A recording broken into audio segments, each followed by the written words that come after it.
आज के इस सेशन में हम लोग ट्रिगोनोमेट्रिक फार्मूला के ऊपर जो है बात करेंगे। तो सबसे पहले हम लोग जो है बात करते हैं, देखिए इसको compound angle formula, compound angle formula, चाहे कहिए इसको जो है सम और difference angle formula, right. Compound angle formula का मतलब युग्म कोण सूत्र, चाहे सम और डिफरेंस एंगल फार्मूला का मतलब योग या अंतर कोण सूत्र, ठीक है। तो सबसे पहले हम लोग जो है स्टार्ट करते हैं फार्मूला नंबर 1 से। साइन ए प्लस बी अगर है तो ये आएगा आपको sine A into cos B plus cos A into sine B, right. दूसरा सेकेंड नंबर फार्मूला है sine A minus B equals to sine A into cos B minus cos A into sine B, ठीक है। Third number है आपको cos A plus B, cos A plus B, जो कि cos A into cos B minus sine A into sine B होता है। फिर जो है अगला कॉस ए माइनस बी अगर हो जाए तो cos A into cos B plus sine A into sine B आता है। फिर अगला tan ए प्लस बी अगर हो जाए, tan A plus tan B by 1 minus tan A into tan B, right. फिर अगला tan A minus B equals to tan A minus tan B by 1 plus tan A into tan B, ठीक है। फिर जो है अगला cot ए plus B, तो यह आएगा आपको cot A into cot B minus 1 by cot B plus cot A. अगला नंबर फार्मूला 8 नंबर,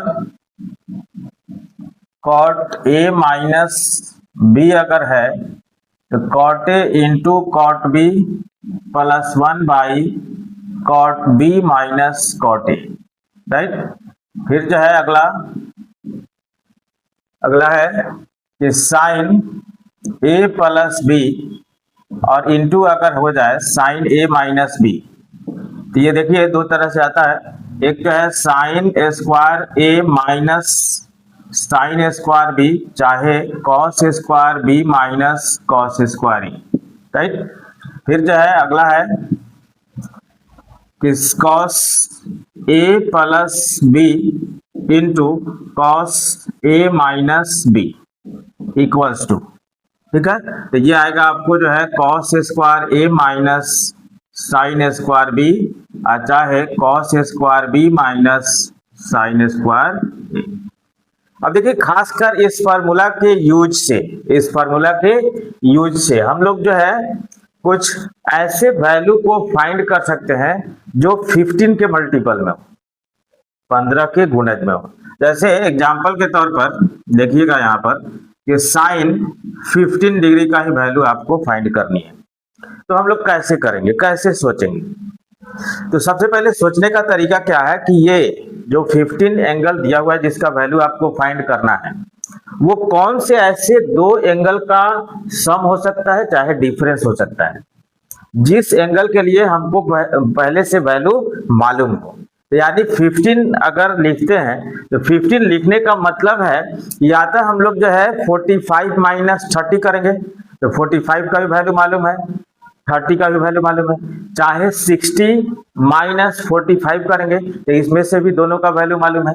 तो वैसे एंगल के सम और डिफरेंस में आपको तोड़ना है जिसका सम और डिफरेंस जो है इतना आ जाए, ठीक है। तो अब इसको हम लोग जो है साइन 45 माइनस 30 के फॉर्म में तोड़ लेंगे, ठीक है। जैसे तोड़ेंगे इसको अब देखिए ये जो है किस फार्मूला पर गया, अभी आपके सामने फार्मूला है तो इस फार्मूला पर चला गया। तो ये सेकेंड नंबर पर चला गया। तो ये आप अप्लाई कर लीजिए आप, साइन ए यानी 45 इंटू कॉस बी यानी 30 माइनस कॉस ए यानी 45 इंटू साइन बी यानी 30। ठीक है, अब इस सभी का वैल्यू आपको मालूम है, आराम से निकाल लीजिए। तो 1/√2 इंटू √3/2 माइनस 1/√2, इसका वैल्यू 1/2। अब एलसीएम लेंगे आप तो 2√2 आ जाएगा और फिर यहां से आ जाएगा √3 - 1, राइट। तो इस तरीका से आप जो है 15 के मल्टीपल में हो, चाहे जो है हो सकता है जो है जैसे आगे 15 के मल्टीपल में बड़ा से बड़ा एंगल हो, तो उस केस में देखिए जैसे मान लीजिए कि कॉस हमको जो है 105 का वैल्यू जैसे आपको फाइंड करना है। तब 105 कौन ऐसे दो एंगल है जिसका सम हो सकता है, चाहे डिफरेंस हो सकता है, जिसका वैल्यू पहले से आपको मालूम है आराम से। तो देखिए 60 और 45 को जब जो है ऐड करेंगे तो 100 जो है 5 आ जाएगा। ठीक है, अब एक cos a प्लस बी जो कि यहाँ पर जो है दिख रहा है, इस फार्मूला पर चला गया, तो cos a यानी cos 60 इंटू cos 45 और फिर जो है माइनस साइन a यानी साइन 60 और इंटू जो है साइन 45, राइट। अब यहाँ से जब चलेंगे तो यहाँ पर 1/2 1/√2 वैल्यू सबका रखिए, √3/2 1/√2। ठीक है, तो ये आ गया आपको 1 माइनस √3/2√2। आप चाहे तो इस सब का जो है रेशनलाइज भी करके लिख सकते हैं, तो जैसे रेशनलाइज इसको अगर करेंगे हम लोग तो बस √2 से केवल मल्टीप्लाई करना होगा ऊपर नीचे, राइट। तो यहाँ से जो है √6 माइनस √2 बाई यहाँ पर कितना हो गया 4। तो उसी तरह से इसको भी कर सकते हैं। अब देखिए यहाँ cos 105 का वैल्यू जो है आया है वो 1 माइनस √3/2√2 है, जो कि निगेटिव है। और हम लोग ये जानते भी हैं कि सेकेंड क्वाड्रेंट में चला गया है ये एंगल 105, और सेकेंड क्वाड्रेंट में क्या होता है कि साइन और उसका उल्टा कॉसेक पॉजिटिव होता है, बाकी सबका सब निगेटिव होता है। इसलिए यहाँ पर देखिए cos 105 का वैल्यू निगेटिव आ गया है, राइट।